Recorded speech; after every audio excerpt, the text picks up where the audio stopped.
አንድ ጊዜ ጌታ በልጅነት ወራቱ እንደ ሕፃናት በሰገነት ሆኖ ከልጆች ጋር ይጫወታል።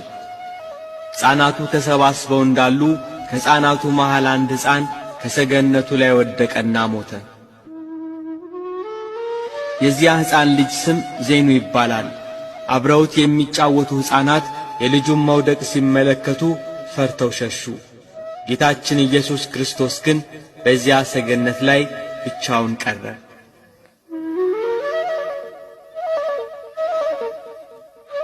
የሞተው ልጅ ዘመዶች እየተሯሯጡ መጡ። ጌታንም አንተ ነህ ገፍተህ የጣልከው ብለው ያዙት። እርሱ ግን አልጣልኩትም እያለ ተናገራቸው። እጅግ ብዙ ዘበዘቡት፣ መረመሩት።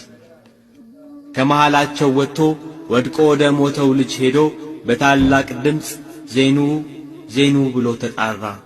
አልዓዛር አልዓዛር ከመቃብር ውጣ ብሎ አልዓዛርን ከመቃብር እንደጠራው ዜኑ ዜኑ ብሎ ተጣራ።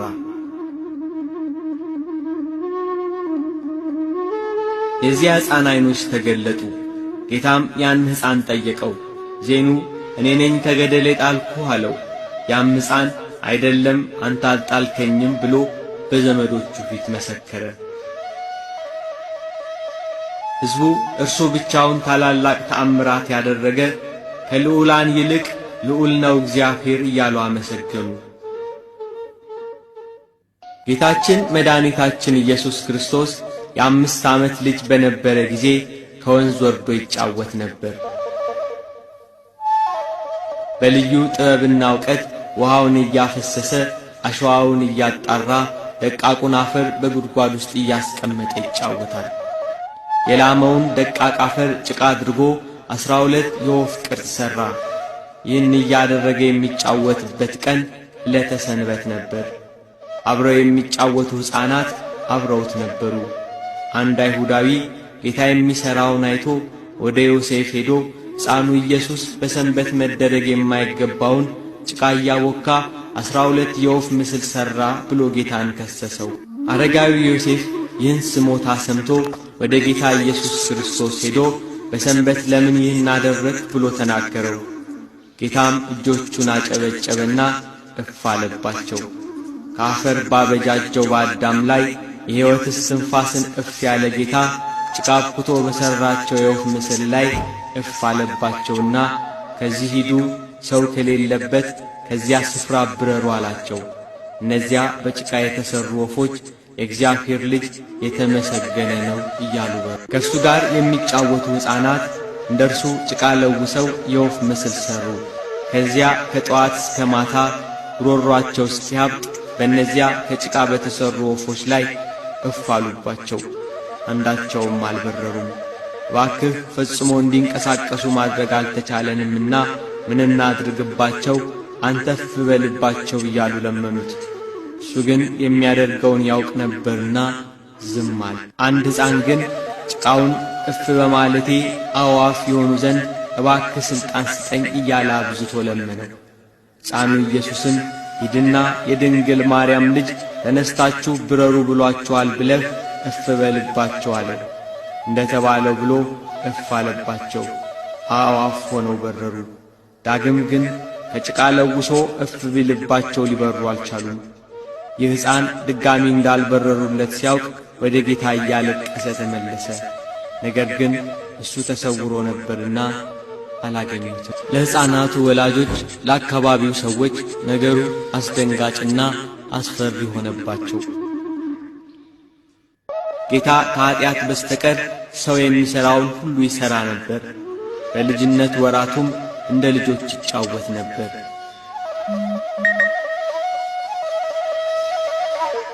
አንድ ቀን ከጓደኞቹ ሕፃናት ጋር ሲጫወት በቤቱ መስኮት የፀሐይ ብርሃን ገባ።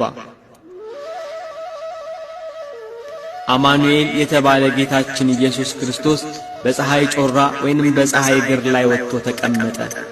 አብረውት ያሉ ሕፃናት ኢየሱስ በፀሐይ ጨረር ላይ እየተመላለሰ ሲጫወት ሲያዩ ሕፃናቱ እነርሱም እንደርሱ በፀሐይ እግር ላይ መቀመጥ ፈልገው ከቤቱ ጣራ ላይ ወጡ። በፀሐይ ጨረር ላይ ዘለን እንቆማለን እያሉ ቢዘሉ ወደ መሬት ወድቀው ሞቱ። አካባቢው በልቅሶ ታወከ። ልጆቻቸው የሞቱባቸው ዘመዶች እመቤታችንን ልጅሽ በምን ጥበብ ነው በፀሐይ ጮራ ላይ የተቀመጠ? የእኛ ልጆች ልጅሽን አይተው እንደርሱ ለማድረግ ሞክረው እየወደቁ ሞቱብን ብለው አንገላቷት። ልጇን ኢየሱስ ክርስቶስን ይዘው ደበደቡት።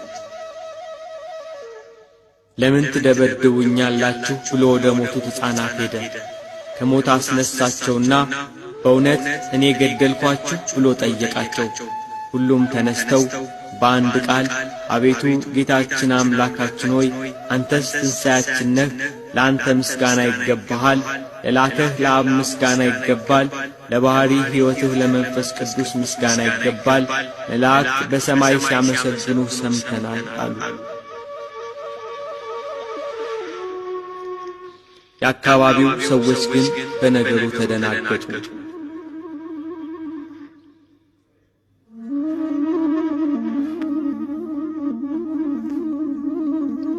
በስምንተኛው ዓመቱ አረጋዊ ዮሴፍ ይሄ ሕፃን መጽሐፍትን መማር አለበት ብሎ ከመምህር ዘንድ ወሰደው። ሕፃኑ ኢየሱስ ክርስቶስ ትምህርት ቤት ገባ። መምህሩ አልፋና ቤጣ በል ብሎ ጌታችንን አዘዘው። ጌታችን ኢየሱስ ክርስቶስ ግን እንደ ሕፃናቱ በል የተባለውን አልደገመም።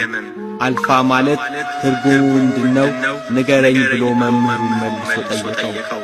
መምህሩ ፍጹም አዋቂ መሆኑ ስለገባው ደነገጠና ማስተማሩን ተወ። በሌላ ጊዜ መምህሩ ሲጽፍ ጌታችን ኢየሱስ ክርስቶስ ቀዩንና ጥቁሩን ቀለም ወስዶ ደባለቀበት። መምህሩ ይህን በተመለከተ ጊዜ ይሄ መበለት ልጅ ቀለሜን አበላሸብኝ ብሎ በጥፊ መታው። ጌታችን ግን ለምን ትመታኛለህ?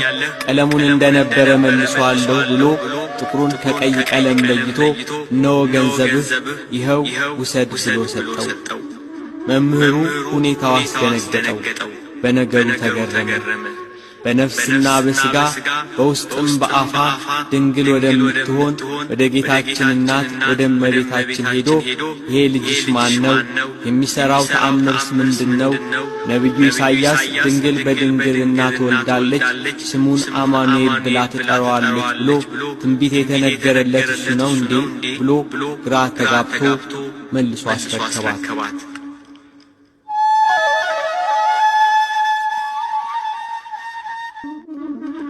በልጅነት ወራቱ እንደ ልጆች እየተጫወተ እንደ አምላክነቱ ተአምራት እየሠራ ጌታ የ7 ዓመት ልጅ ሳለ እናቱ ቅድስት ድንግል ማርያም ውሃ ይቀዳላት ዘንድ ላከችው። በጥበብና በሞገስ ለእናቱ እየታዘዘ አደገ እንዳለ መጽሐፍ።